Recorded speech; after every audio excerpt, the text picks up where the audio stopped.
And under our spotlight today is former Sony Music Imprint boss Michael Ugwu as he discusses the Nigerian music industry, signing Davido and Wizkid to Sony, and that infamous social media face-off with rapper YC.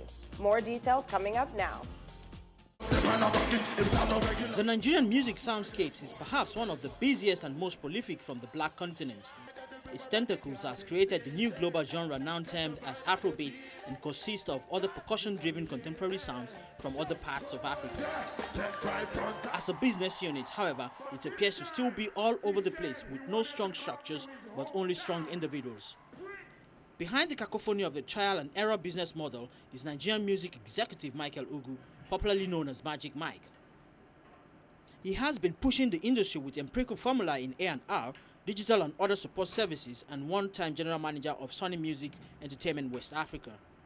I met with him in his Free Me Digital space where he shared with me some backstories about the Nigerian music industry, starting with understanding the music business. I think the music industry has a very high reach and development cost profile because of what we call A&R. You need to discover and develop talent, right? Once you've discovered and developed talent, you then have to push that talent to the market.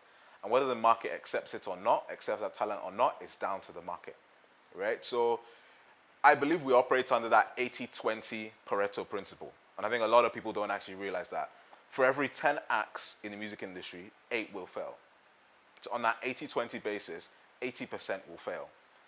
Doesn't matter about talent, doesn't matter about where the label is positioned, doesn't matter about a myriad of things, right? It just happens to be that only 20% of artists will actually achieve success in the music industry. You find that out of that 20%, as long as you keep going and stay consistent with investing in new acts and pushing them out the same way, the 20% that do succeed should cover your 80% loss. Record label executives are usually portrayed as sharks looking to extort young impressionable talents within the industry. That representation is captured by this death paper mache of an executive living the good life off of a recording contract he brokered. Michael, whose leadership of West African arm of one of the largest global music imprints, Sony, delivered Davido and Wizkid to the global stage, educates on how informed talents can turn these sharks into guiding dolphins. I think that the opportunity to work with a major label for certain artists was actually in trying to break other markets. You don't have local labels who have offices in London, offices in New York. So when you're actually trying to break into other markets, you then need to find partners who are actually already in those markets. And the major labels are, right? Now, the issue and the challenge with breaking into those markets is that you're not just breaking an act. Traditionally in the music industry, the goal is to break an act, right? But with a new sound, it's a double challenge because you have to break the sound, then you break the act. And that was always a difficult thing. In the mainstream US market, you have established channels for hip hop, established channels for R&B, for rock music, for pop. There were no real established channels for Afrobeats or Afropop in the US, even 5 years ago. I think those are starting to develop, but the issue is getting those channels established that can help you break the sound. Once you've broken the sound, then you can break the artists. For me, the two key things that a major label has, they have resources, so it's like an investment bank for the music industry, and they have amplification functionality. So you can actually release a song and make sure that the Barcelona office, the London office, the Seoul office in South Korea, the LA office, the New York office are working in tandem to push that record to radio or to digital. No local label can do that at all.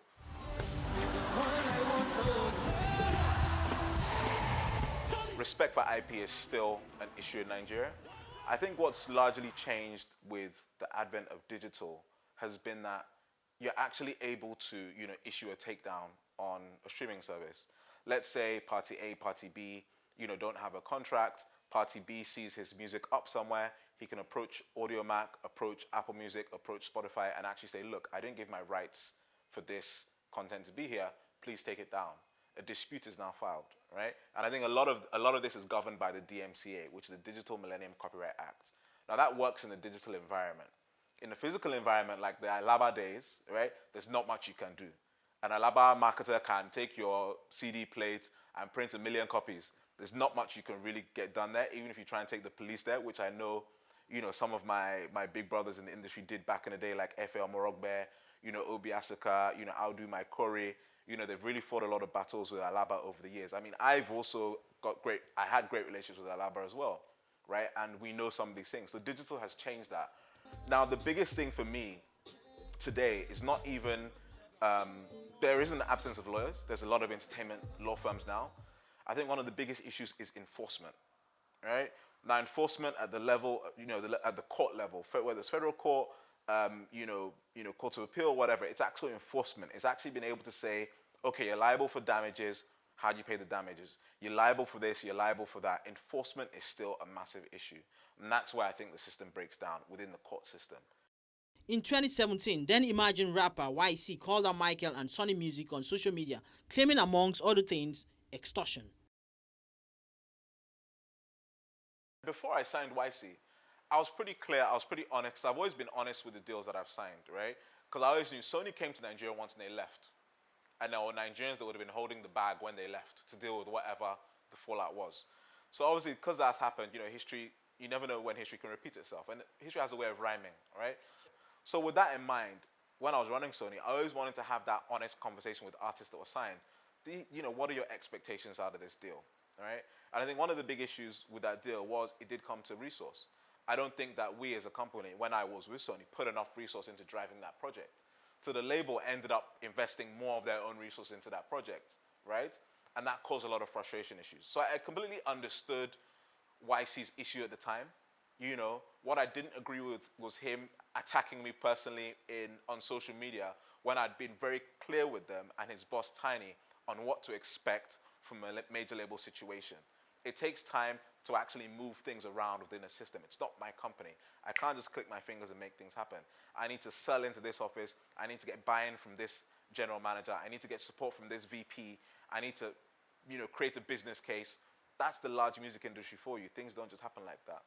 So yeah, it was, I think, having that, having so many reporting lines and not having that capital on ground to drive projects has definitely caused issues. I'm cool with YC today. We don't have any problems. We've sat down severally since then, now that he's a fully independent artist. Today, two of the leading voices in Afrobeats, Davido and Wizkid, are affiliated to Sony Music, as brokered by Michael. While the duo have well shown that they do not harbor any animosity towards each other, their fans have remained charged in a battle for supremacy. Neutrals have, however, been yearning for a collaboration from the two acts that has never materialized till this day. Michael revealed that at some point Sony Music put the offer on the table, but both sides weren't particularly interested. We definitely tried, but it wasn't anything that was really going to happen. There was that wasn't the goal of the deals, to try and do that.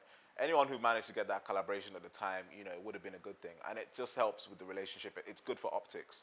But that was never going to happen, to be very, very honest. It wasn't going to happen.